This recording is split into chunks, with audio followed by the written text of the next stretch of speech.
এজন্য আল্লাহর হাবিব বর্ণনা করেন, ও দুনিয়ার মানুষ, ও দুনিয়ার মানুষ শুনে রেখো, قال رسول الله صلى الله عليه وسلم কুন আলিমান। কে বলেছেন? আল্লাহর হাবিব বলেছেন। হাবিব বলেছেন, আমার উম্মতি মুহাম্মাদীরা শুনে রেখো, শুনে রেখো, কুন আলিমান। প্রথমেই বলেছেন আলেম হও। কি হও? আলেম হও। কোরআন হাদিস জানো, কোরআন পড়ো।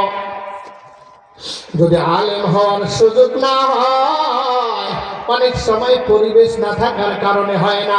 এই যে আমাদের এখানে হাফিজিয়া মাদ্রাসা হলো, এর আগে অনেক দূরে যায় হাফিজ হওয়া লাগতো। এখন আপনারা চাইলে আপনাদের ছেলে মেয়েদেরকে দিয়ে কোরআনের হাফেজ বানাতে পারেন। কি বলেন ঠিক কিনা? এরকম একটা পরিবেশ তৈরি হোক। এজন্য আল্লাহর হাবিব বলেন, কোন আলেমান, ও দুনিয়ার মানুষ রে, হয় আলেম হও। কি হও? আলেম হও।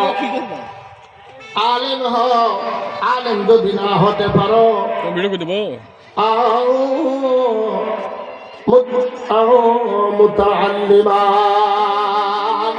আলেম যদি না হতে পারো, তাহলে আলেমের ছাত্র হও। বলুন না সুবহানাল্লাহ। এই অপশনটুকু চালু করে দিয়েছেন।